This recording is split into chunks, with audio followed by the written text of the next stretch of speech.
This hill is called Castle Hill.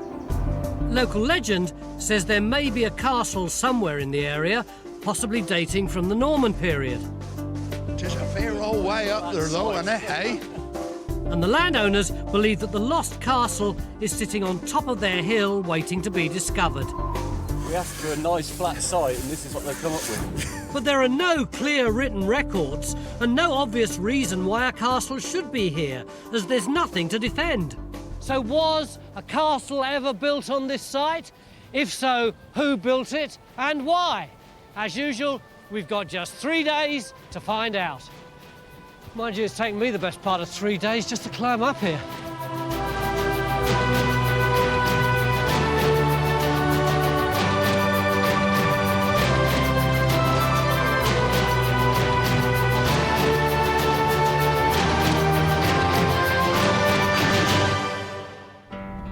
Where are we going to set up base camp? Here?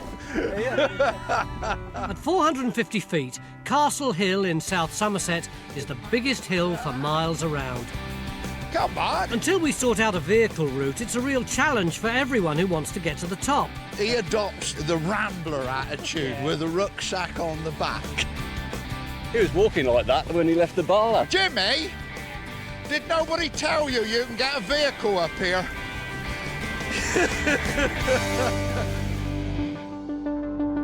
The hill lies a couple of miles northwest of the village of Crewe Cairn and 1 mile southeast of Hinton St George.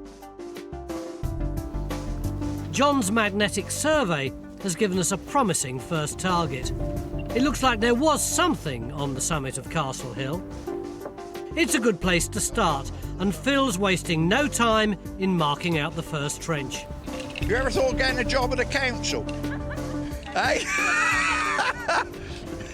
At least we've got a good start with this fantastic geophys. Yeah, we have. It looks as though on the top of the hill here, we've got what could be a big structure. Yeah. It's the prime location for some sort of tower. Yeah. Keep, something like that, yeah. Do you often get stone Norman castles turning up? You get stone keeps, even if the rest of it is timber. You get a mound with a tower on the top or a tower with a mound packed round it. Well, we've got this lovely geophys. Where do you want to put in the first trench? Anywhere in the middle there, just to see what we're getting. To see what it looks like. Got everything to play for with it. But let's have a look, let's see. So trench 1 is going in slap bang on top of the hill, where geophys is picking up signs of an intriguing structure. When you're ready. With a bit of luck, it could even turn out to be a castle keep. That's exactly what the landowners, the Irishes, would like us to find. Sons Andrew and Paul Irish have been fascinated by the giant hill in their backyard for as long as they can remember. So, guys, that's in your back garden? It is. It's been a fantastic feature of our childhood, really, having the hill there, all the stories that go with it, and yeah, a bit of an adventure playground in itself, really. What's the local folklore that suggests that there was a castle up there? Well, so far as we know, there was some sort of medieval castle there. So you want us to find some definitive evidence of the castle? It'd be fantastic. It's really hard imagining people living up on top of the hill. So it'd be incredible to try and imagine how the building was up there and how dominant it must have been in the landscape. Let's hope we can solve the mystery for them and prove that their hill was indeed the site of a medieval castle. Well, there we are, look. That's South Somerset. Meanwhile, Mick and Alex have hauled themselves up the hill to survey the wider area. Could there be a reason hidden in the landscape as to why you'd build a castle on this spot? For me, it's the sort of strategic significance of this location. I think that's the thing, you know, because that's where the Somerset levels are, which is boggy and waterlogged for probably 6 months of the year at that time. Yep. So anybody coming from the east, from Winchester, from London, going down to the southwest peninsula that way, have really got to come through a relatively narrow gap. So this could be controlling I think so. that corridor and the kind of traffic that would be going down here. Not just military traffic, we've got... No, I mean, you know, you've got people who are trading, there are goods moving about, but the significance is when an army comes through. Yeah. If you could perhaps map just what area of ground it can dominate. I've got just the tool, Mick, but it involves a bit of technology. OK, well, let's try it. Whatever was built up here may have overlooked a trade route and played a vital defensive role. So it's entirely possible it was a castle. Mary Ann and castles expert Mark Morris are looking through the local historical records for any mention of one in the area. This is a mid-12th century charter. It's given by Baldwin, Commes Exon, Earl of Exeter or Earl of Devon. And at some point midway in the charter he says, Castri Mei de Crewkerne, my castle of Crewkerne. There you have it, in black and white. We have a castle at Crewkerne, and this is a document from 1148. And are they talking about that castle? Possibly. It has to be said, we're not exactly in the middle of Crewkerne right now. No, it's a couple of miles away. There could be any number of hills or castle sites around here. So it's back to the archaeology to give us some answers. I think so. Keep digging. The historical charter proves that somewhere in the vicinity there must be a lost medieval castle, but it doesn't tell us what it would have looked like or precisely where it was built. Phil's making good progress in his trench and is already unearthing what could be the foundations of a large building. How you getting on, mate? Oh, really well, Tony.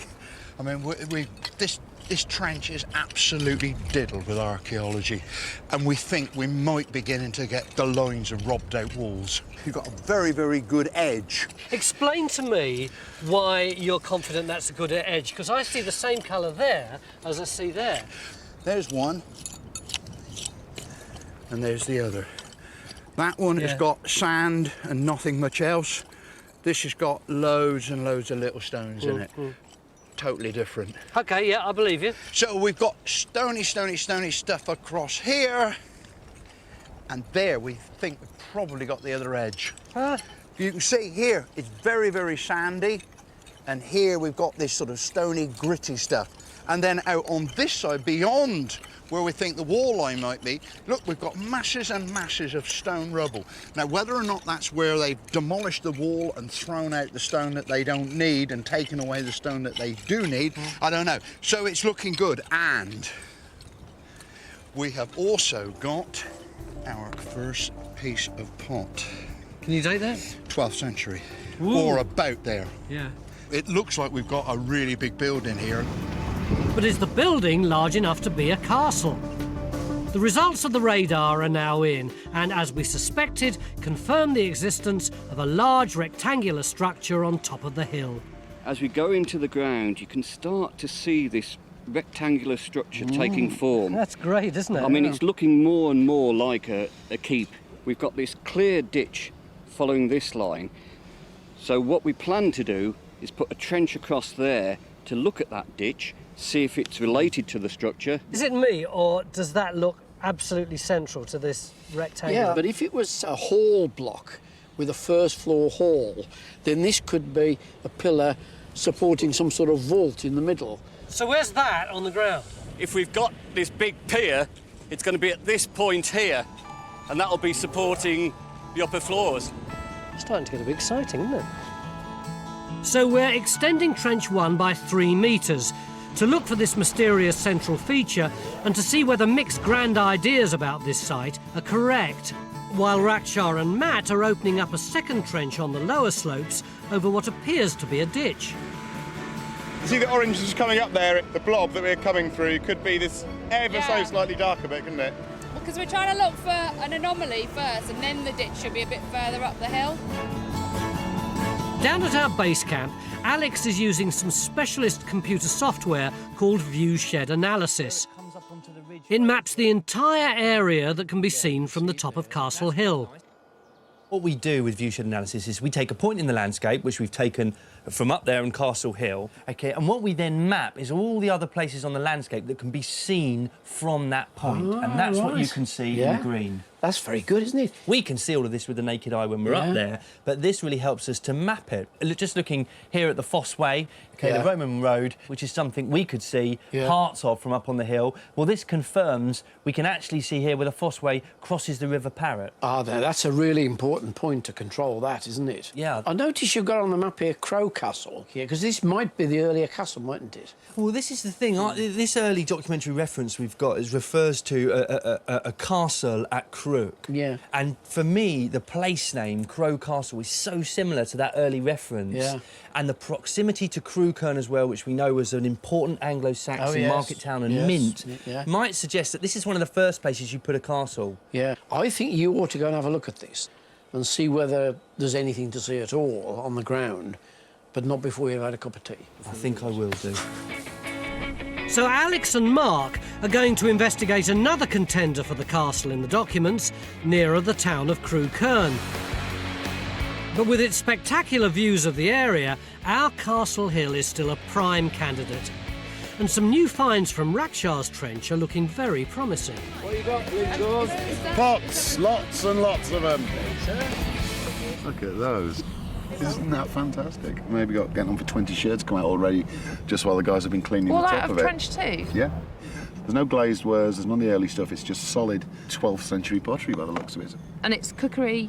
Well, they were general purpose pots. I mean, imagine a sort of the early medieval equivalent of a brown paper bag that you could cook in. Okay. So we now have evidence that people may have been living on top of Castle Hill in the medieval period. And all afternoon, the archaeologists have been sifting through the rubble in Phil's Trench in search of building foundations. Have you established whether this is rubble or could it be something more substantial? That's what we're trying to do now, Tony. I mean, we've got it all cleaned up.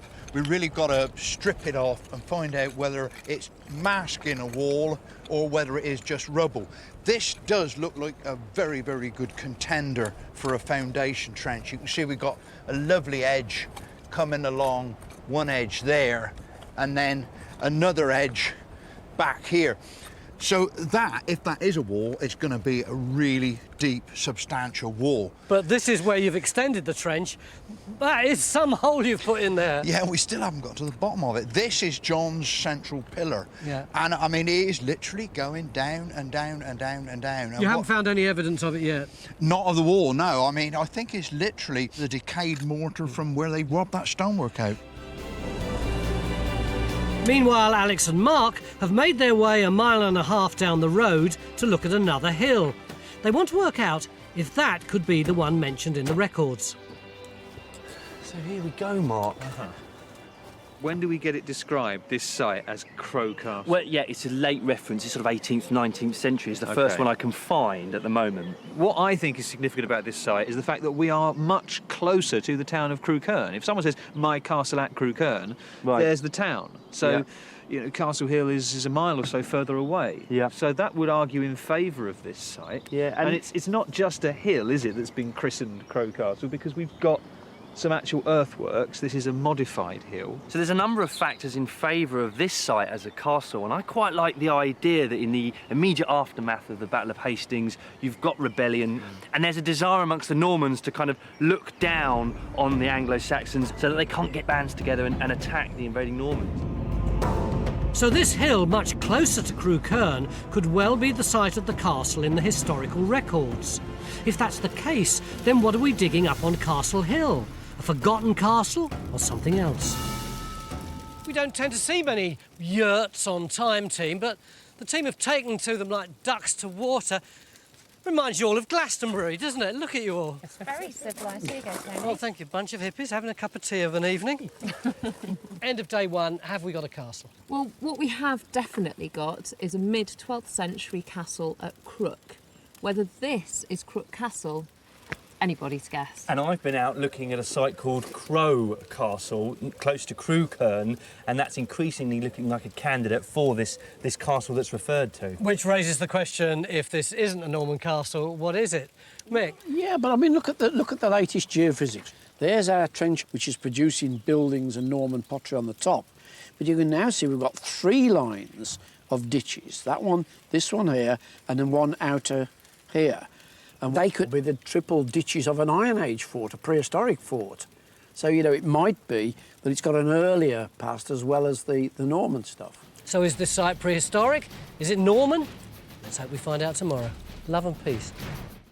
Discover the past with exclusive ancient history documentaries and ad-free podcasts presented by world-renowned historians from History Hit. Watch them on your smart TV or on the go with your mobile device. Download the app now to explore everything from the wonders of Pompeii to the rebellion of Boudica and the mysteries of prehistoric Scotland. Immerse yourself in the captivating stories of this remarkable era by signing up via the link in the description. Beginning of day 2 here at Castle Hill in Somerset, and we haven't shown you this side of the hill before. It's the less steep side that our 4x4s use to get to the top, the sort of tradesman's entrance. We're attempting to uncover a mysterious lost structure on the top of Castle Hill. Phil's put in a trench over the summit where radar has definitely detected a large rectangular building. And Rakshaw's been digging in what may turn out to be the defensive ditch surrounding it. Initially, we thought we were finding evidence for a stone-built castle, but a discovery early this morning suggests we may have been on the wrong track. Phil was pretty confident about what was happening in this trench, but he said we'd know more once we lifted this rubble. Well, as you can see, we have lifted half of it, and there's this little scatter of stones down there, which has caused a little bit of a disagreement between my colleagues. What are those stones? Well, we think it's a post hole. We think there's been a big timber in there, and those stones are the packing round it. And what do you think that means? I think there might be a big timber building here that's underneath all the stonework that we've got. Yeah, but you're ignoring the radar. Go on then. Where we put the trench in yesterday, yeah, remember, it was on the magnetic noise. We hadn't got the radar results at that stage. We then extended the trench because we'd got what we thought was a central pier on the radar. The big hole that Phil had. The big hole. Yep. But the strongest evidence for stone footings are at either side of this trench. So you're saying that rather than being a wooden building or a building with wooden supports like Mick's saying, it could still be a stone building, except we just haven't picked up those stone walls yet? Yes. I think there are other possibilities as well, though, because, I mean, we could have had a timber building replaced by a stone building, or the rubble that we've got could be the platform for a big box frame building on big, 18-inch square timbers. And then you still might have a stone building, which is you're saying we haven't seen yet. But we can get this wall over here if we extend the trench that way, yes, can't we? I think we've got to do that because we've got to test this theory. See how quickly he moved away from his wooden building theory. I'm with you, John. He's right. You wait and see. You wait and see. If Mick's right, this could turn out to be a timber-built castle with stone supports. In the meantime, we're going to extend Phil's trench and look for any undiscovered stone walls. And in Rakshaw's trench, Mary-Ann is catching up on some of the many finds from the previous day that may give us an idea of the date of the site. They're beavering away in trench 2. There's some finds that are coming out. There are some good finds, and we're actually very excited. We are indeed. This is what looks like to be a medieval pin. And would that have been used on clothing? Yeah, so it would have fastened. I'm not quite sure if there was a clasp, but it's definitely some kind of pin fastening on some kind of garment. It's really beautiful. It's made out of copper alloy. If you kind of move it around in the sunlight, you can almost see the gold gilding on it. So very high status, fancy goods. Yeah, but the exciting thing is it came out of what looks like to be a pit, stroke ditch, we're not entirely sure yet. It's full of 12th century medieval pottery. Pretty good start for day 2, isn't it? Good for one trench. We think so. Yeah. Over in Phil's trench, we've been opening up a large hole where we thought there could have been a central pillar. But we haven't yet found a base for it, so we're digging deeper and deeper. It'd be nice to actually see where the bottom is. Meanwhile, Alex is listening to farmers' tales about some large stones ploughed up many years ago on Castle Hill. But Andrew's told me that you were up here in the 1960s working down this land with a tractor, is that right? Yeah, this was a hill that was non-productive agriculturally. So we thought, well, let's have a go at putting a rotavator and try and reclaim it and get a bit more agricultural use out of it. And then we got the plough up, and there was these 2 big stones. And I could see they were going to be a nuisance, they were going to break the farm machinery. So, as a responsible person, I just dropped the plough and gently pushed them out of the way. So you just sort of push them to the edge of this Yeah, steep slope here, thinking, you know, well, no one will ever want to see them again, and these are out the way so we can play the field. And then we turn now up. you all turn up, and all of a 50 sudden years these later. stones seem to be quite famous, and I can't find them. If these stones weren't natural, it's further proof of a man-made structure on top of Castle Hill. So where do you think this stone came from then? Oh, over there. Yeah, in the distance you can see the Ham Hill quarry. All the local stone in the areas comes from that quarry originally, from Ham Hill quarry. Right, so potentially then, if we've got the Normans or later building a castle up here, that's the type of stone they'd instantly go to, you think? That's right, and it's obviously not that far. Right, so maybe we should then think about going over there and have a to, look and see what they've got. Well, and do we that. should let you get back to your cows. That's very kind of you. Alex and Andrew head off to Ham Hill Quarry to investigate this local source of building material. In the meantime, Mary Ann's trying to find out whether our pottery finds date from the main period of Norman castle building. All the evidence is looking mid-12th century, but the Norman invasion was 1066. It was, and we do have the majority of castles built immediately after 1066. However, in the middle of the 12th century, you have a period which historians call the Anarchy, rather evocatively. Yeah. We have a civil war between, on the one hand, King Stephen and his cousin Matilda. So these are grandchildren of William the Conqueror struggling for the throne. And what it leads to very quickly is a civil war. That people have called the Anarchy. That people have called the Anarchy. As soon as government breaks down, as soon as there is a civil war, people start building castles.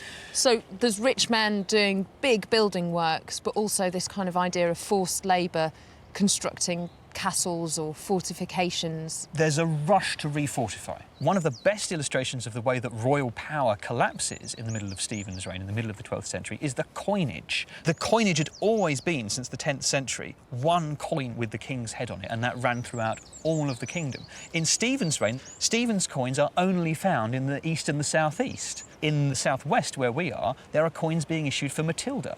And you also get even individual barons issuing their own coin. So you have two sides competing for people's affiliation and fighting against each other. So there's always the possibility of extreme violence. It's not a great time to live, and it's always the peasants who suffer. The sand is reddened, so it's burnt. There's a lot of burning there, and there's actually quite a bit of charcoal in there as well. This means we could be looking for a lost Anarchy period castle rather than a conquest one. It's too early to tell for sure, and in the meantime, things seem to be getting ever more confusing. We really don't know. You're so sort of convinced that it's a castle. I mean, you know, it's kind of, oh, it's a stone castle, and oh, it's a wooden castle. What happens if it isn't a castle? We're halfway through the dig, but are we any closer to solving the mystery of Castle Hill? Hello. Remind me, what is the date of the pottery that we've got up here? Tony, it's all mid-12th century, nothing from the 11th century, which means that it can't be a 1066 conquest castle. It has to have come from this King Stephen reign of anarchy. And if it was an anarchy castle that was put up in a hurry, then that would explain why it's not on the records, because it would have been pulled down again really quickly once the anarchy was over. And also, it's not to say that it wasn't a massive timber structure, because, you know, they built it to mean it, but it also would explain why there wouldn't be documentary evidence. People weren't sitting down scribbling notes about what was going on where. It was a pretty chaotic time. It's exciting. The history and the archaeology are actually fitting together. Which they don't often do they? It's a great theory, but will it stand up in a few hours' time, or will the archaeologists have thought of something entirely different? We just have to wait and see, won't we? It's the afternoon of day 2 in Crewkerne in South Somerset, and we're digging up a large hilltop structure which we're hoping could be a medieval castle. Evidence now suggests it may be a timber castle dating from the Anarchy period in the 12th century.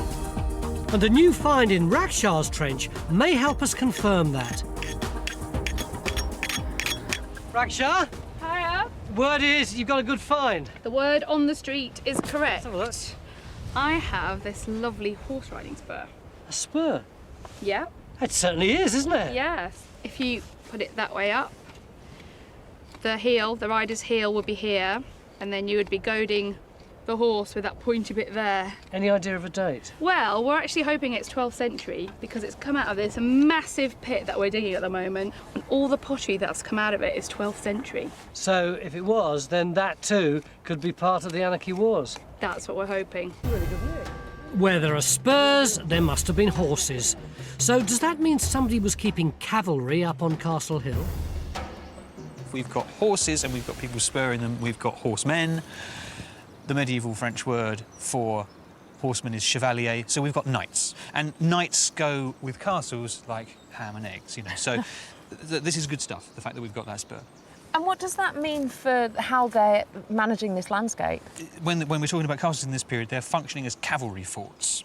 Okay, they're a place where you can keep 30, 40, 100 men, horsemen, and they can ride out from that castle and control the area. Does that mean there should be evidence of more buildings than just this central squarish tower? We certainly expect more. I mean, in a sense, the tower is just the sort of pièce de résistance. That's the tower crowning the mound. It's the lookout. It's the symbol of lordship. But we're going to have places for knights to sleep, so a hall of some kind. We're going to have places for horses to sleep, i.e. stables. There should be a bit more evidence on the top of that hill. I think there should have been a fair few buildings on that hill, yeah. There could be more outlying buildings still waiting to be discovered up on the hilltop. And Phil seems to be making a breakthrough as he extends his trench to where the first radar survey picked up signs of stone remains. Now look, that is looking a bit more solid, isn't it? So it looks as if we've got a wall, doesn't it, Phil? The more of it we see, Mick, yeah, the more it does look like a wall. I mean, when we first got down on it, yeah, well, we wouldn't really know whether it was just a block of masonry or something like that, but it's getting bigger and bigger. But what is it, Mick? Is it a wall, Phil? Ah, but it might be a wall, but is it a castle? Is it a keep? Is it a hall? Is it a chapel even? You know? Could be any of those, couldn't it? You better go and ponder on these things. I'm pondering as I sit here, Phil. So the story turns yet again. Substantial stone walls means that the stone building theory is winning out over the notion of a timber structure. There's not yet enough evidence to prove it's a castle, but this dig's not over yet. One thing's for certain, building any type of stone structure up on this hill would have required a massive investment of manpower. The best local source of stone is found at Ham Hill Quarry, 10 miles up the road. Quarrying it and transporting it in the medieval period was no mean feat. You've got here an enormous block of ham stone. And you work in these quarries, is that right? Yes, we do. This is the stone that they're using to build all sorts of buildings from the medieval period right up to the present day, is that right? Yes, correct. And what's it like to work? It can be very hard. It's not the best of stones. You've got to pick through it to sort the best out. It suffers from clay beds and iron faults. But with modern technology, you can cut round the problem sort of thing. So with modern technology, it's a lot easier. It's a lot easier. Yeah. What would it have been like in the medieval period? Very difficult. Do you want to show me some of the techniques they would have used? They would have used a pick similar to this. We've been in here. As they got deeper down, they would have different picks also with longer handles, so they could work in a more upright position. I guess it's time then I had a crack at this just to see what it's like. The safety goggles on. There you go. Here we go. Right.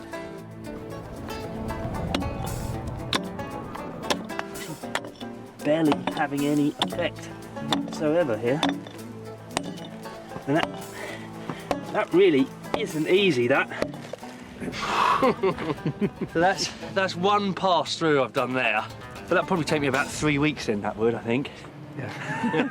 Now, let's just say theoretically then, I have worked out a significant block of stone. First, you've got to get it out of the quarry face, haven't you? Yes. And you've got a bit of stone over here. We've got a piece of stone here with a bedding fault through it. Right. Shows you how it would have been done, how the natural bed is here, and the stone here, and they would have driven the chisels in along here to split the stone on its natural bed. Should we have a crack at that? We can have a go if we want, yeah. But this is a two-bloke job. Yes, one has to hit it, one has to hold it. So one's got to trust the other. Yeah. Okay. So you're the quarryman. Shall I? I'll be chisel monkey. Yeah. Work into the stone. he's gone in there now, you see. And now, right. See that, actually, that's really smooth, isn't it, that is? So what we're going to do is I'm going to think about how we're going to get it from here all the way to our site. Good luck, rather you than me, Alex. That thing weighs a ton. Back on site, we're digging even deeper. We had expected to find evidence of a large supporting pillar in the middle of this trench, but now the picture's looking very different.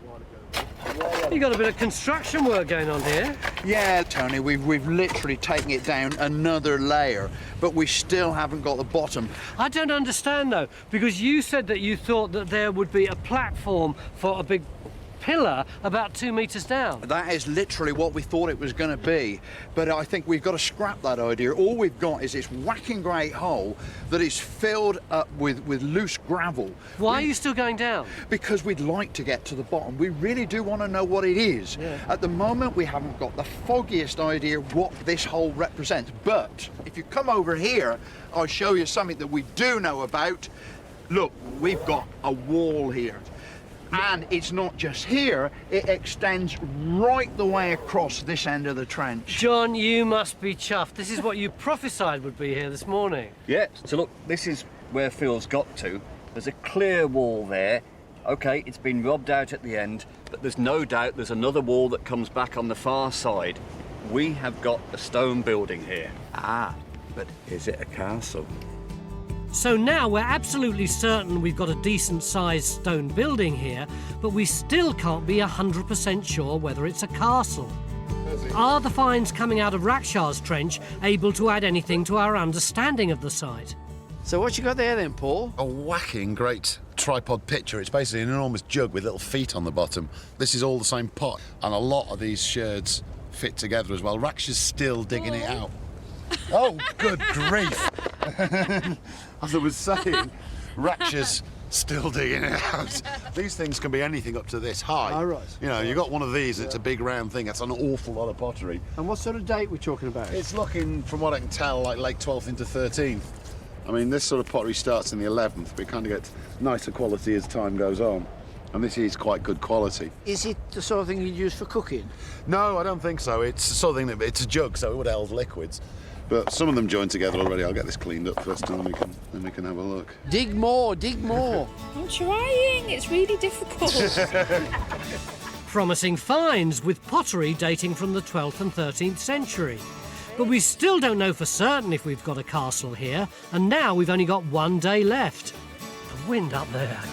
I know it's a different world down here. It's With a day's digging and some heavy quarrying behind us, Mary Ann has prepared some medieval workers' grub. What's all this then? Welcome to my medieval meat and cheese evening. Kindly supplied by the lovely landowners. That's very kind of you. So where does cheese come from then? It's all local, the bread, the cheese, the mead. Fantastic. mead.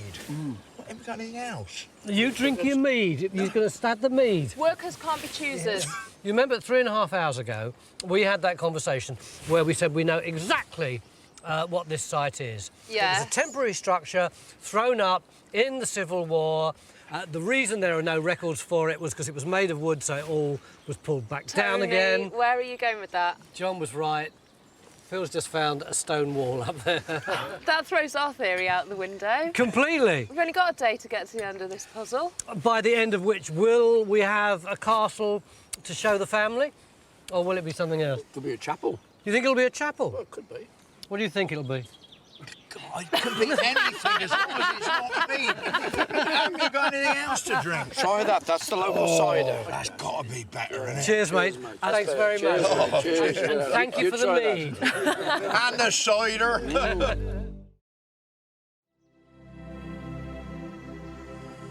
Beginning of day 3 here on the infuriating Castle Hill in Somerset, which adamantly refuses to give up its secrets easily. Over the last 2 days, at one time or another, we've thought we had a Norman castle up here, a stone one, a wooden one. The fact is, we still know virtually nothing about it at all. It's all castles in the air, isn't it, Mick? No. What? What? We don't know anything. I just heard you whinging away coming up the hill there. It's not a whinge, it's an objective statement. No, it's not. Come on then, what do we know about it? How old is it? How old is it? Well, if it's the documents, it's mid-12th century. If, yeah. Yeah, well, we've got very few finds. What shape is it? It's rectangular. You don't know Yeah. it's rectangular? Well, I think we do. If that's what the geophysics is showing, and we've got a rectangular building of that. So what's your strategy going to be? We're going to put a slot in over there to get the other wall, and we're going to put a slot in over here to get the end. Why are you going to do that, Mick? To get the corners to it. To prove it's rectangular, because you don't know that it's rectangular I yet. think we do. It's too early for all these cerebral activities. Get me a cup of coffee and then ask me again. All right, I'll come back in an hour. Right. So we're going to extend Phil's trench to the south and west to search for the building's corners and see if it is indeed rectangular as Mick thinks it should be. With a bit of luck, this could give us the clinching evidence for the foundations of a castle. If we give it another half bucket, let's say out there, and then we'll maybe push on back a bit. And Matt thinks he may just have found the western corner of the building's stone wall. It's increasingly looking like a castle keep. Oh, yeah, you're well onto it, aren't you? Because I've just got the edge. I think I might have the edge here. Can you see the sand? That's definitely it there. Yeah. And there's the sand again, so the corner, yeah, it's right in front of you there, like this. We'll remove this backfill. We'll have the full length of the castle then, won't we? Down at base camp, Paul's got some of the pieces from the jug he found in Rakshaw's trench. He's hoping that the high-powered microscope will give us some clues as to what it was used for. The inner surface of the pot at the bottom is quite degraded, and apparently fermentation causes pots with, especially with limestone on the inside, for the inner surface to flake off. The lactic acid in the fermented liquid attacks the inner surface of the pot. When you say fermenting liquids, am I saying beer? Oh, almost certainly, yeah. That's telling us something about what they were doing at the top of that hill.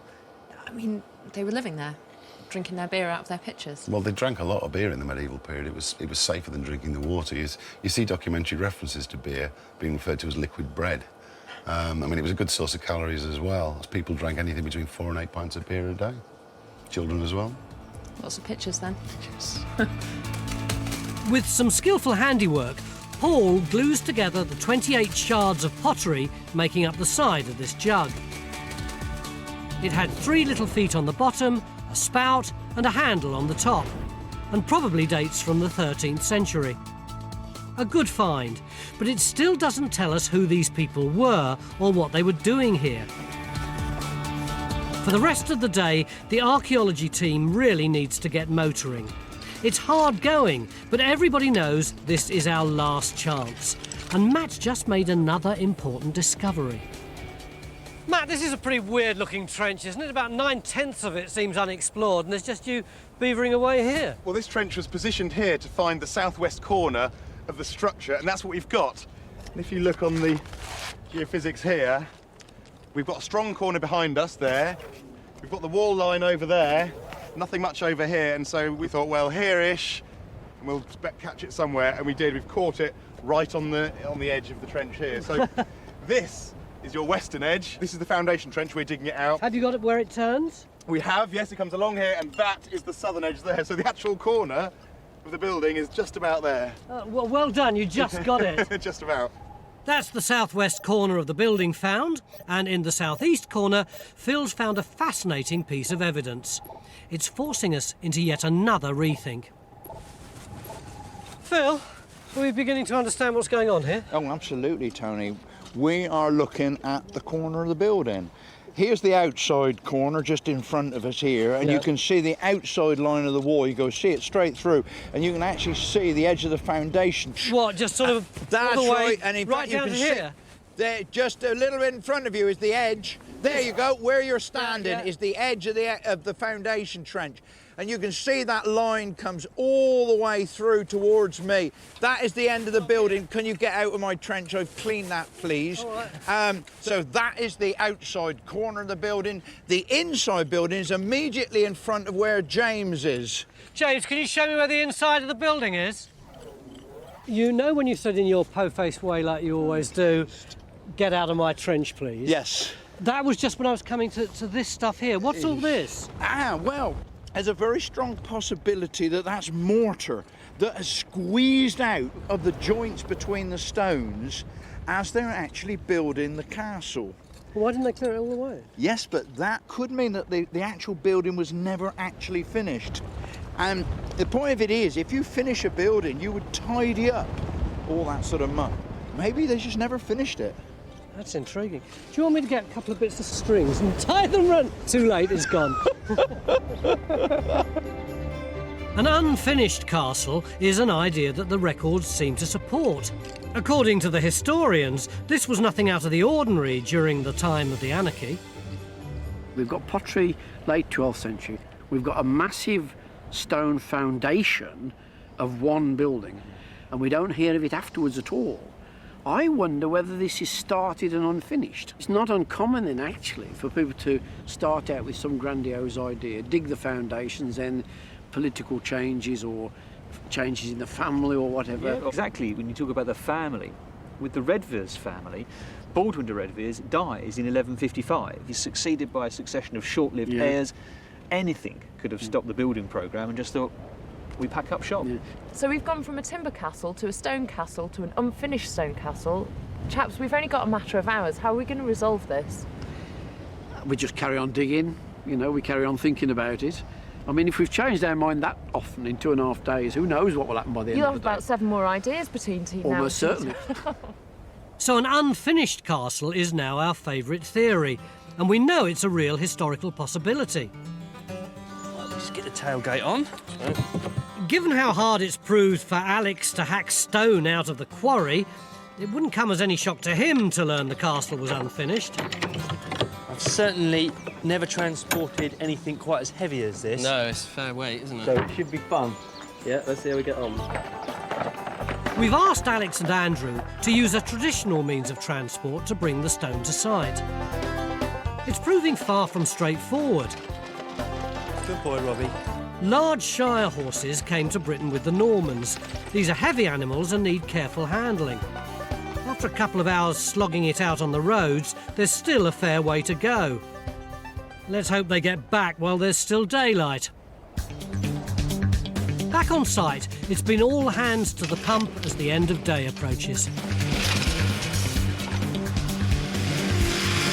Hey, Ed, could you come back a bit longer?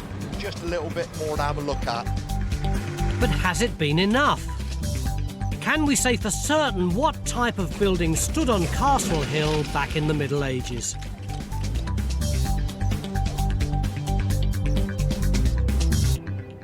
This morning I gave Mick a really hard time about the fact that we hardly knew any more about this so-called castle than we had done when we first arrived a couple of days ago.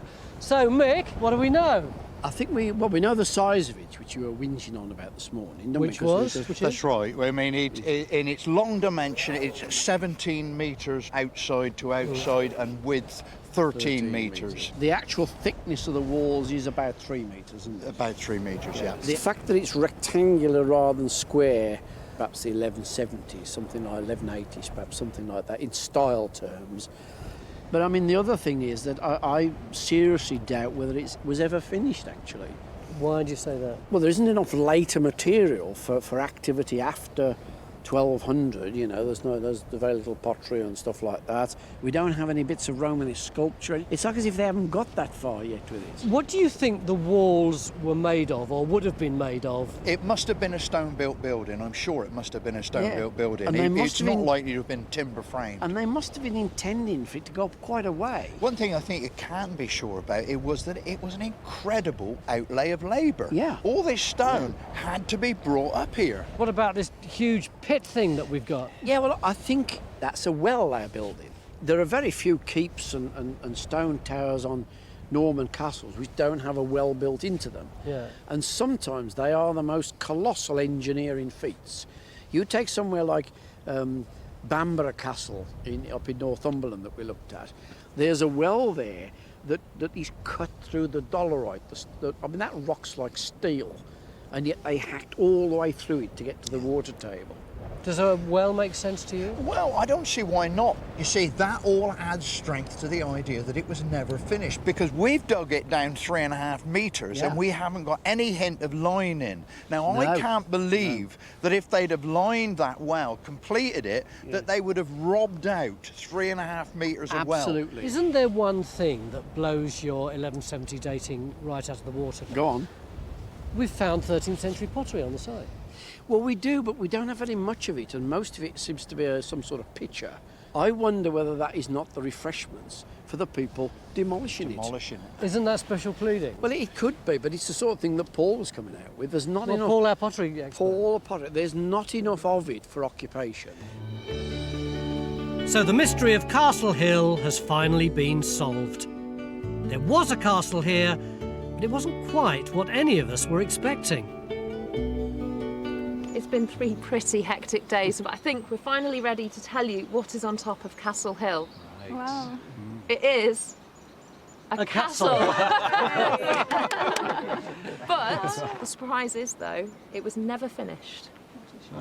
But the reason that it wasn't finished may simply have been that the family who owned the land fell on rather hard times. It might have just been that they ran out of money and they didn't have anyone to take on the building project. Wow. But the truth is, the size of the foundations is absolutely epic. 3-metre wide walls, up to 80 feet high.